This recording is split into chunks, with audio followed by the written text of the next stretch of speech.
سب سے بڑا کائنات کا سچ کیا ہے کہ اللہ وحدہ لا شریک ہے۔ یہ کائنات کی سب سے بڑی صداقت ہے، سب سے بڑی حقیقت ہے، سب سے بڑا کائنات کا یہ ضابطہ ہے کہ اس مخلوق کا خالق، مالک، رازق اللہ ہے۔ لیکن اللہ کہتا ہے ادعو الی سبیل ربک بالحکمہ، کسی کو اللہ کی طرف بھی بلاؤ نا تو حکمت کے ساتھ بلاؤ، اللہ کے رستے کی بھی دعوت دو تو دانائی کے ساتھ دو، لوگوں کو اللہ کی جانب بھی بلاؤ تو تم معاملہ فہم بن کے بلاؤ۔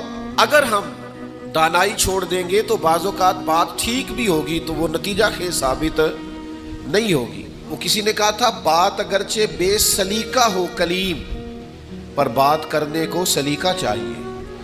آپ سلیقے سے بات کریں، معاملہ پھر دیکھیں نا، نبی پاک صلی اللہ علیہ وسلم نے فرمایا اپنی اولاد کی بھی عزت کرو۔ حضور کے مناسب میں سے ہے دانائی سکھانا، اپنی اولاد کو بھی اکرام سے پکارو، آپ ان کا نام بھی اچھے لہجے سے پکاریں، ان کے لیے بھی آپ کے لب و لہجے میں مٹھاس ہونی چاہیے۔ لیکن ہمارے ہاں یہ ہوتا ہے کہ بہت ساری جلد بازی، بہت ساری طبیعت کا الجھاؤ، بے چینی، بے قراری، ہر چیز کو سختی سے ٹھیک کرنے کی کوشش کرنا۔ ہوتی ہیں بعض چیزیں بھی سختی سے ٹھیک، لیکن ساری چیزیں سختی سے ٹھیک نہیں ہوتی۔ آپ نہایت معاملہ فہمی کے ساتھ، نہایت تدبر کے ساتھ حضور لوگوں کو دین کی طرف بلاتے تو بڑے کمال انداز میں سرکار دعوت دیتے، اللہ کا پیغام دیتے تو اس میں اتنی مٹھاس ہوتی کہ دلوں میں بات گھر کر جاتی۔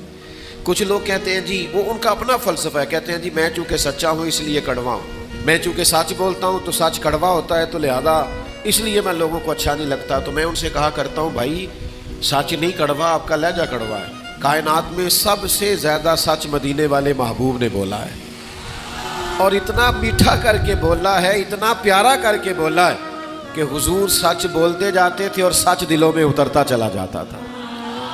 سچ بولیں لیکن خوبصورتی سے، لیکن محبت سے، لیکن دانائی سے۔ یعنی ایک صحابی آئے تو ان کے چہرے پہ بڑا جلال تھا اور ان کے لہجے میں بڑا غصہ تھا، اور وہ بڑے بے چین اور بڑے بے قرار تھے کہ یا رسول اللہ میں ان مشرکین کو چھوڑوں گا نہیں۔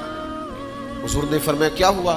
یا رسول اللہ وہ آپ کا نام بگاڑ کے لیتے ہیں، وہ بگاڑ کے نام لیتے ہیں اس لیے کہ وہ کہتے ہیں اگر ہم محمد مان لیں تو محمد صلی اللہ تعالی علیہ وسلم کا تو مان ہے جس کی بار بار تعریف کی جائے، تو وہ نام بگاڑ کے لیتے ہیں، اور نام بگاڑ کے آپ کو برا بھلا کہتے ہیں۔ تو سرکار مسکرائے، فرمایا پتہ نہیں وہ کس کو برا بھلا کہتے ہیں، پتہ نہیں وہ کس کا نام بگاڑتے ہیں، مجھے تو اللہ نے محمد بنا کے بھیجا ہے۔